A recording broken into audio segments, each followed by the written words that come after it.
योगानन्द प्रेमानन्द सन्निभूये च पार्षदः रामकृष्ण गतप्राण सर्वं प्रणमाम्यहम्।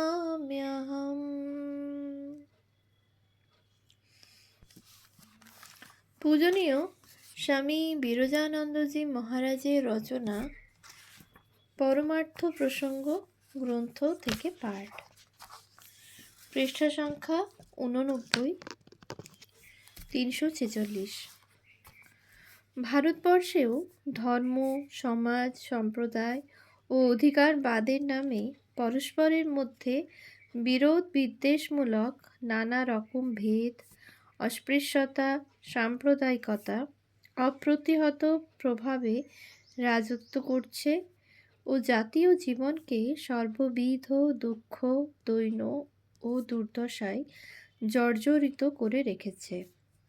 সুতরাং দেখা যাচ্ছে যে কি পাশ্চাত্যে কি প্রাচ্যে মানুষ বা জাতির প্রতি উপরোক্ত জঘন্য দৃষ্টি ও ভাব পোষণ ও সেই অনুযায়ী আসরিক ব্যবহার জগতের সমস্ত বিরোধ বিদ্বেষের মূল কারণ এবং স্বামীজির প্রবর্তিত নারায়ণ জ্ঞানে জীব সেবাই এই বিষম সমস্যা সমাধানের একমাত্র উপায়। এই উদ্দেশ্যেই তিনি সমগ্র মানব জাতির মধ্যে এই চূড়ান্ত সাম্য, মৈত্রী ও সমদর্শন সাধনাত্মক আদর্শে ধর্ম, সমাজ, রাষ্ট্র প্রমুখ মানব জীবনের সকল বিভাগ, এমনকি মানুষের দৈনন্দিন জীবন পর্যন্ত নিয়ন্ত্রিত করতে উপদেশ দিয়েছেন। এই মহান আদর্শ জগতে প্রচার করাই এবং কার্যে পরিণত করবার নির্দেশদানই রামকৃষ্ণ মঠ ও রামকৃষ্ণ মিশনের উদ্দেশ্য। 347। ভগবান একাধারে নৈসর্গিক নিয়ম ও প্রেমস্বরূপ, জগন্মাতারূপে প্রেমস্বরূপিণী ও দয়াময়ী, জগৎ পিতারূপে ন্যায় বিধাতা। তিনি কর্মফলদাতা, আবার কপাল মোচন রূপে শরণাগত ভক্তগণকে সকল পাশ হতে মুক্ত করেন। 348।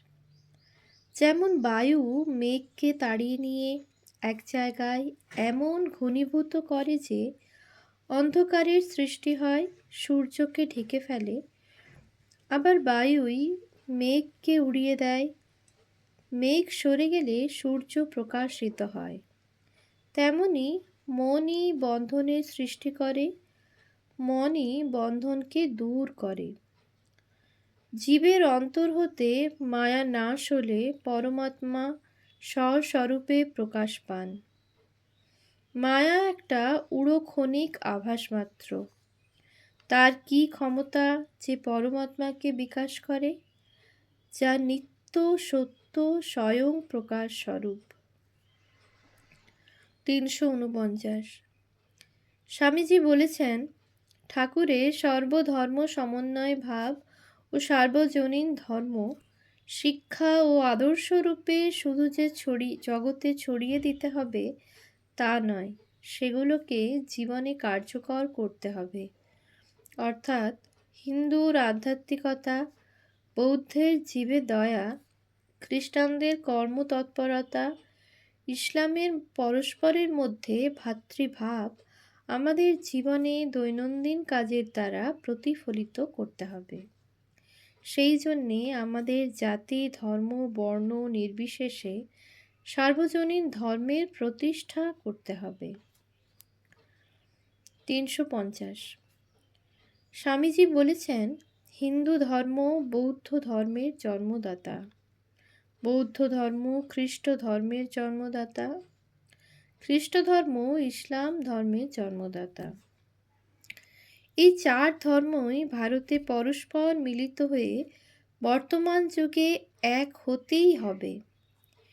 এই জন্যেই ঠাকুর এসেছিলেন, বুড়ির সঙ্গে নাতিপুতিদের ঝগড়াঝাঁটি মিটিয়ে ধরায় শান্তি স্থাপনের জন্যে।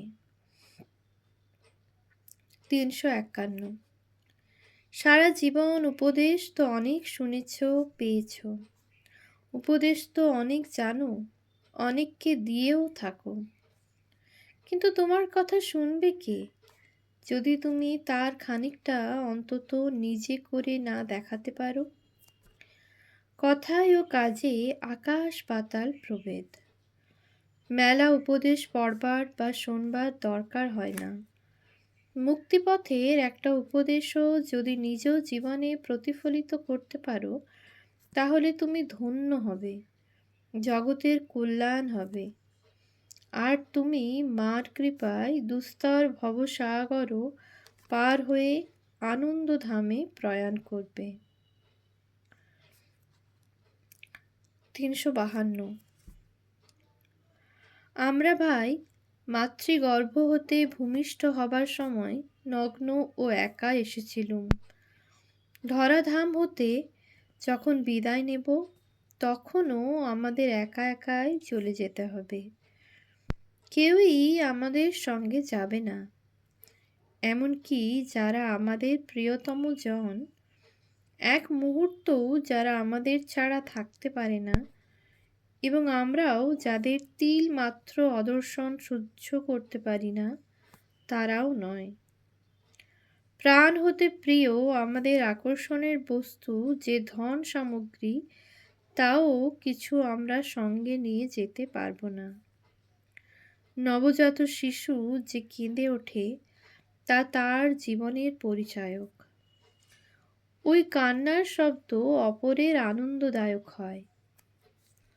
তোমার দেহত্যাগ করবার সময় অপরে তোমার জন্যে কাঁদবে। কাঁদুক, তুমি কিন্তু সম্পূর্ণ স্থির শান্তভাবে এই পৃথিবী থেকে বিদায় নিও। সে সময় তোমার মুখে যেন স্ফুরণ হয় সেই অপার্থিব আনন্দ ও প্রশান্তি, যা তোমার অতলান্ত সত্তায় সদা বিরাজমান। তবেই তো তোমার যথার্থভাবে জীবনযাপন সার্থক হয়েছে। সেক্ষেত্রে জীবনের ওপর কোনো মোহ বা মরণের প্রতি কোনো ভীতি তোমার থাকবে না। জীবন ও মৃত্যু দুটোকেই তুমি জয় করে উভয়েরই পারে এমন এক নতুন দ্বন্দ্বাতীত রাজ্যে চলে যাবে, যেখানে বন্ধন বা মুক্তি নেই, ভালো বা মন্দ নেই, সুখ বা দুঃখ নেই, আলোক বা অন্ধকার নেই, যা এই সকল হতে দূরে, অতি দূরে। সে অবস্থায় শুধু নিজে নিজেকে জানা, নিজে তুমি স্বরূপত যা তাই জানা, সাত্মোপলব্ধি। সে অবস্থা অক্ষয় অনন্ত শান্তির অবস্থা, ভূমা অস্তিত্ব, জ্ঞান ও আনন্দের অবস্থা। জীবনের সেই পরম লক্ষ্যে পৌঁছবার আকাঙ্ক্ষা যদি পোষণ করো, তাহলে সমস্ত মায়াকে ঝেড়ে ফেলে দাও। অসৎ বস্তুর ওপর সমস্ত আসক্তি দূর করে দাও। সিদ্ধ সত্যদ্রষ্টা আচার্যগণের শিক্ষা অনুসরণ করে তাঁদের ভাবে তদ্গত হয়ে যাও। তোমার ইষ্টের মূর্তিমান প্রতিনিধি এইরূপ সদ্গুরুর সহায়তা পেলে লক্ষ্যে পৌঁছানো সহজ হবে। ভগবানই একমাত্র সত্য, অন্য যা কিছু সব মিথ্যা। তৎ ত্বম আসি, তুমিই তিনি। ইহাই হচ্ছে সার সত্য, সমস্ত ধর্মশাস্ত্রের মূল শিক্ষা। প্রকৃতির নিয়ম অনুযায়ী এই চরম সত্যে প্রত্যেক নরনারীকে উপনীত হতেই হবে, এই জন্মেই হোক বা অসংখ্য জন্ম মৃত্যুর আবর্তনের পরেই হোক। আমারই প্রিয়তম আত্মার স্বরূপ তোমরা সকলে ঈশ্বর কৃপায় সত্যকে এখনই যেন উপলব্ধি করতে সমর্থ হও এবং এই মুহূর্ত হতেই যেন অনন্ত অনন্তকালের জন্যে মুক্ত হয়ে যাও। ইহাই আমার ঐকান্তিক প্রার্থনা।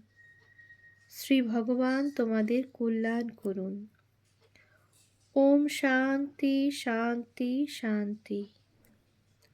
ওম তোমরা শান্তিতে সমাশ্রিত হও। আমার সত্তায় শান্তি ওতপ্রোত হোক। অন্তরে এবং বাহিরে সর্বত্র সর্বপ্রাণীতে শান্তি বিরাজমান হোক। পৃথিবী শান্তিময় হোক। অসীম অন্তরিক্ষে সমস্ত লোকে শান্তি পরিব্যাপ্ত হোক। ওং ওং ওং। ওম শান্তি শান্তি শান্তিঃ। হরিঃ ওম তৎসৎ। শ্রীরামকৃষ্ণার্পণমস্তু।